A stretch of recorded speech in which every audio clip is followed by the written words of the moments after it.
Assalamualaikum warahmatullahi wabarakatuh. Oke, pada hari ini kita berjumpa kembali pada materi sifat bahan kimia pada mata pelajaran analisis kimia dasar. Nah, sebelum kita mempelajari materi selanjutnya, kita akan melakukan ice breaking terlebih dahulu. Nah, silahkan anak ibu berdiri semuanya. Nah, jika nanti ibu bilang SMK 3, maka jawabannya yaitu Jaya. Nah, jika ibu bilang merdeka, maka Anda semuanya bertepuk tangan sebanyak 3 kali. Oke, paham? Kita ulangi ya. SMK 3, Jaya. Merdeka.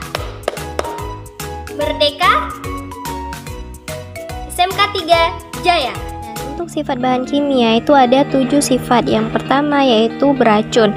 Nah, tidak semua bahan kimia itu tidak ada yang aman. Nah, semua bahan kimia itu akan menimbulkan efek racun jika jumlah unsur yang cukup tinggi dalam tubuh atau dia telah melewati ambang batas. Misalnya bahan-bahan kimia itu seperti apa? Misalnya ada saus, terus kemudian bahan-bahan yang awet, nah itu mengandung bahan-bahan kimia.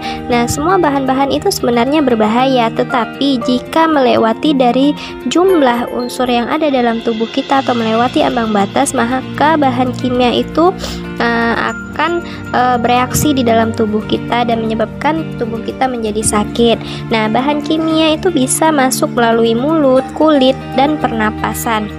Penyimpanan bahan kimia yang bersifat racun itu dilakukan yang pertama, simpan dalam ruangan berventilasi. Kemudian yang kedua, memberi label pada tanda bahaya. Kemudian yang ketiga, inventarisasi bahan kimia beracun harus jelas. Yang keempat, membatasi aksesibilitas area penyimpanan. Jadi, menyimpan bahan-bahan kimia yang sifatnya beracun itu ada tata caranya seperti tadi. Kemudian sifat yang kedua yaitu bahan kimia mudah terbakar. Nah, sifat yang mudah terbakar ini siap memanti api dan terbakar di udara. Biasanya itu sifat bahan kimianya itu yang padat, cair, atau uap, misalnya aseton dan ether. Titik nyalanya yang bisa terbakar itu 22 sampai 66 derajat. Kemudian bahan yang mudah terbakar itu terbagi menjadi 3. Yang pertama, zat padat mudah terbakar, diantaranya belerang, fosfor, kertas, dan kapas. Kemudian yang kedua, zat cair mudah terbakar, diantaranya ether, alkohol, aseton, dan benzen. Yang ketiga, gas mudah terbakar, yaitu hidrogen, asetilen, etilen oksida, dan amonia. Nah, sifat bahan kimia yang ketiga yaitu bahan kimia mudah meledak. Nah, beberapa bahan kimia ini dapat meledak jika bercampur dengan udara, misalnya bahan kimia TNT atau trinitrotoluen. Kemudian yang B, debu eksplosif seperti debu karbon, magnesium. Kemudian ada campuran eksplosif, yaitu campuran beberapa bahan oksidator dan reduktor, contohnya KClO3, aluminium nitrat, kalium permanganat, dan lain sebagainya. Nah, kenapa bahan kimia itu bisa meledak? Ada beberapa penyebab ledakan, yaitu yang pertama, adanya pelarut yang mudah terbakar, cairan mudah menguap dan mudah bercampur dengan udara. Yang kedua, botol yang tidak terisi penuh. Nah, pencegahan yang dilakukan supaya bahan kimia ini tidak meledak yaitu biasakan melakukan praktek di tempat terbuka atau lemari uap. Nah, di ruangan terbuka itu udara akan bercampur sehingga dia tidak akan menyebabkan ledakan.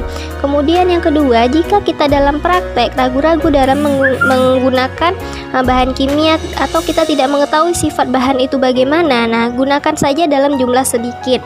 Kemudian gunakan alat-alat yang layak seperti gelas tebal yang stabil oleh tekanan. Nah, penyimpanan bahan kimia ini yang pertama yaitu di ruangan dingin dan berventilasi. Yang kedua, jauh dari sumber panas. Yang ketiga, hindarkan dari gesekan. Kemudian bahan kimia yang keempat yaitu sifatnya korosif, contohnya asam nitrat, asam sulfat, HCl, NaOH, asam asetat, dan asam format. Nah, sifat bahan kimia korosif ini dia berupa cairan yang tidak dapat terbakar namun sering menimbulkan panas dan nyala jika terkena udara atau uap air. Nah, penyimpanan yang dilakukan untuk sifat bahan yang korosif ini yang pertama, simpan bahan kimia yang sifat korosif itu dalam wadah yang cocok dan diberi label. Misalnya di labor kita diletakkan di dalam suatu botol bahan, kemudian nanti ditandai bahannya itu dan diberi label. Kemudian yang kedua, simpan dalam jumlah yang minimum, jangan terlalu banyak. Kemudian yang ketiga, jika terkena kulit, cuci. Kemudian yang keempat, simpan di ruangan yang dingin dan berventilasi. Yang kelima, pisahkan dari bahan yang berkemungkinan bereaksi. Yang kelima, sifat bahan kimia yang kelima yaitu oksidator. Bahan kimia apabila reaksi kimia atau penguraiannya menghasilkan oksigen yang dapat menyebabkan kebakaran pada bahan lain. Nah, biasanya bahan yang sifatnya pengoksidasi ini ada bahan yang sifatnya anorganik dan organik. Nah, bahan yang sifatnya anorganik ini misalnya permanganat, hidrogen peroksida ini dapat menyebabkan bahaya api atau kebakaran. Kemudian kalau yang pengoksida organik, nah biasanya itu contohnya peroksida, bromat. Nah, ini menyebabkan bahaya seperti ledakan yang dahsyat. Jadi hati-hati dalam bekerja atau menggunakan bahan kimia. Nah, bagaimana penanganan yang bisa kita lakukan? Nah, biasanya untuk penyimpanan bahan yang bersifat seperti ini dilakukan disimpan di ruangan dingin berventilasi, jauh dari sumber api, kemudian jauh dari bahan cair yang mudah terbakar. Nah, sifat bahan kimia yang keenam yaitu radioaktif. Nah, dampak radiasi bergantung pada lamanya waktu radiasi yang dapat merusak sel hidup.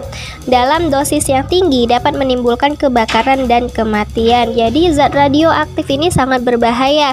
Dia tidak bereaksi atau tidak berefek secara langsung sama kita, tetapi jika nanti berapa tahun kemudian, nah inilah yang akan menyebabkan tubuh kita akan rusak. Nah, misalnya akan menjadi kelainan hormon, bahkan akan menimbulkan kematian. Kemudian yang ketujuh yaitu sifatnya yang reaktif. Nah, bahan kimia yang menyebabkan terjadinya kebakaran karena pelepasan atau penerimaan oksigen atau limbah organik peroksida yang tidak stabil pada suhu tinggi. Oke, sekian pembelajaran kita hari ini mengenai sifat bahan kimia. Assalamualaikum warahmatullahi wabarakatuh.